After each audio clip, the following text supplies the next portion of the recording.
Elle offrait sa voix aux douleurs muettes, son nom aux anonymes, ses traits à une cause jusque-là sans visage.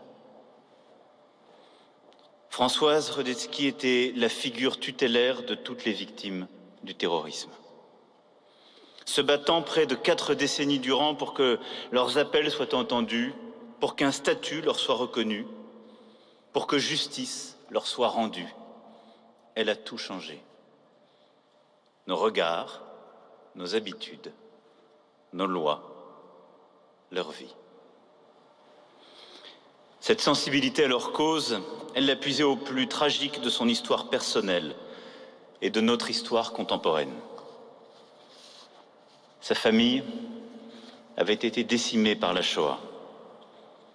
Elle y avait perdu 3 grands-parents, 3 tantes, un oncle, arrêtés par la police française, morts dans les camps nazis, parce qu'ils étaient nés juifs polonais. Sa mère n'avait échappé que de justesse au même sort. Dès la naissance, Françoise Redetsky était une rescapée. Sa jeunesse heureuse semblait un juste retour des choses. Alors qu'elle faisait son droit sur les bancs d'Assas, elle a rencontré son futur époux, Maurice. Bientôt, elle a dirigé un magasin de prêt-à-porter prospère, une petite fille aînée, Déborah, des années de bonheur. Le 23 décembre 1983 marquait ses 10 ans de mariage. Pour célébrer leur amour, les époux Redetsky ont choisi un des plus vieux restaurants de Paris, le Grand Véfour. Mais la soirée de rêve a tourné au cauchemar.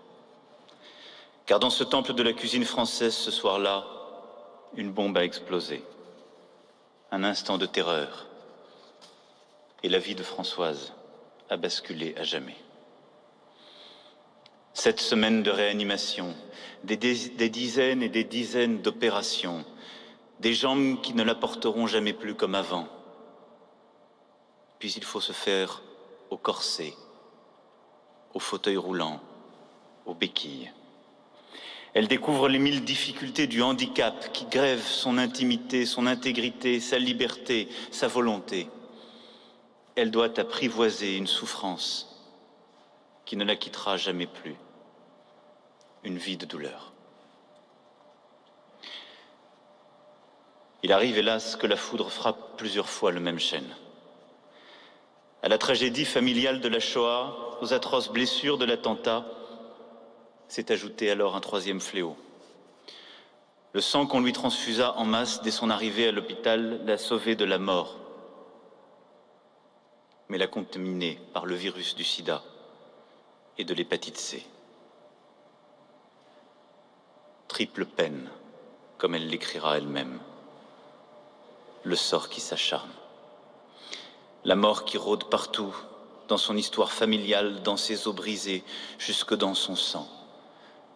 Faut-il pour autant se résigner au malheur? Non, jamais. Françoise Redetsky a d'abord guéri par amour. Avec une force d'âme inouïe, elle a secoué la douleur et la colère, et entourée de son mari, de son frère William, sa fille Déborah, elle a cultivé ses passions, sillonné jusqu'aux confins de l'Asie avec son petit-fils Adrien, sur un scooter médicalisé. Elle a refusé la défaite et réécrit sa vie. Françoise Redetsky a aussi guéri par révolte. Révolte face au silence et à l'indifférence, car sa douleur était souvent ignorée, négligée, oubliée. Révolte aussi face à l'absence de reconnaissance et de prise en charge des victimes du terrorisme, aux requêtes, aux relances interminables pour obtenir une maigre réparation. Révolte encore face au manque de mots même pour penser l'aide aux victimes. Encore sur son lit d'hôpital, elle, la juriste de formation, a lu et relu les livres de droit pour constater que ni le terme attentat, ni même le terme terrorisme n'y figuraient alors dans la liste des infractions. En être victime, c'était alors simplement avoir été là, au mauvais endroit, au mauvais moment. Un vide juridique où prospérait l'impunité et l'injustice. Alors qu'il y avait des assurances pour couvrir les dégâts matériels, rien n'était prévu pour réparer les ravages humains. Rien ni personne pour en assumer la responsabilité. Autant de victimes qu'on laissait se reconstruire seules et qui, bien souvent, ne se reconstruisaient pas. Alors, Françoise Rudetsky a surtout guéri par altruisme. Je lutte, donc je suis, était un peu sa devise. Mais elle l'a conjuguée au pluriel et élargie à la nation. D'une bataille personnelle, elle a fait un grand combat collectif pour la dignité des victimes, pour la justice, pour la fraternité. Oui, vous l'avez chacune et chacun rappelé avec vos mots. Françoise était une combattante.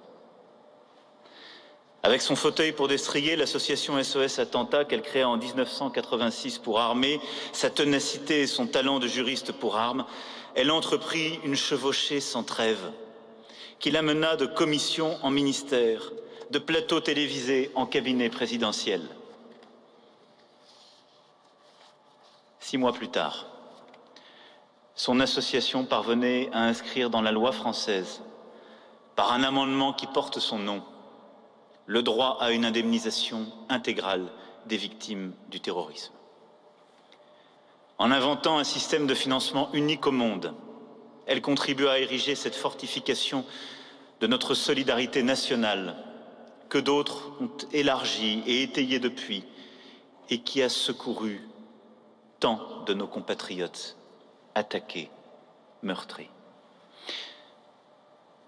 De cet édifice de fraternité, nous serons les gardiens. J'y veillerai. Les conquêtes de Françoise Rudetsky ne s'arrêtent pas là. Elle entraîne d'autres combattants dans son sillage, fédère les initiatives, sème l'espoir, suscite l'action. Une légion de volonté fraternelle qui impose la prise en compte des stigmates psychiques tout aussi profonds, mais plus difficiles à détecter et guérir, par la mise en place des premières cellules psychologiques de crise et l'accompagnement des victimes dans la durée, qui fait voter l'allongement de la prescription des crimes et délits terroristes à 30 ans, qui gagne le droit pour les victimes de se constituer partie civile dans les procès en terrorisme, qui fait reconnaître les victimes d'attentats comme des victimes civiles de guerre, leur ouvrant la gratuité des soins, et permet aux orphelins du terrorisme d'être pupilles de la nation, qui obtient la création de la médaille nationale de reconnaissance aux victimes du terrorisme, aux couleurs de lumière et d'espoir, blanc et vert, qui travaille sans relâche à combler les lacunes des plans de crise publique, dispense des formations de gestion des risques et de sécurité, porte sur les fonds baptismaux le Centre national de ressources et de résilience à Lille, où se développe la recherche et la formation pour la prise en charge des psychotraumatismes, qui élargit son combat à l'Europe entière, militant pour que la législation française sur les indemnisations soit appliquée partout sur notre continent, œuvrant à faire du 11 mars la journée européenne pour toutes les victimes du terrorisme. Tant de combats, tant de victoires. Françoise Rudetsky, n'hésitez pas à frapper aux portes de l'Élysée.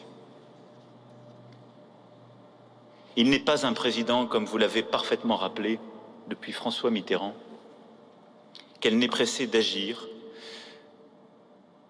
parfois même franchement engueulée. Un journal l'avait appelée un jour la première enquiquineuse de France. Titre qu'elle revendiquait, elle le fit devant moi. Je peux en témoigner. Elle n'acceptait pas qu'on lui dise non. Je ne sais pas peut-être plus tard. Elle était une combattante solaire, une obstinée salutaire. L'éperon contre la bride, l'élan contre le frein, le grand aiguillon de la République.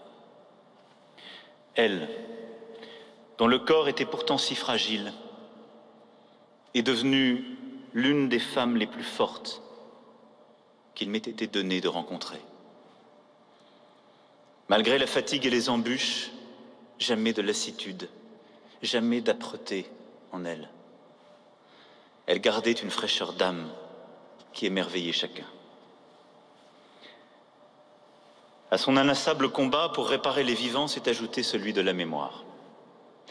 Un peuple qui oublie son passé est bien un peuple condamné à le revivre. Alors, pour honorer le souvenir des victimes de terrorisme, elle œuvra à la création d'un mémorial ici même, dans un jardin des Invalides. Parole portée, tel est le nom de cette statue fontaine au milieu des tilleuls, pour que ce combat toujours se poursuive. Elle avait aussi à cœur la création d'un musée mémorial pour que toutes les victimes du terrorisme, de Nice à Strasbourg, du Bataclan à la préfecture de police, de Tunis à Kouré, aient un lieu de recueillement et de mémoire. Là encore, elle remporta son combat, que j'ai fait mien. Ce musée ouvrira ses portes d'ici 2027.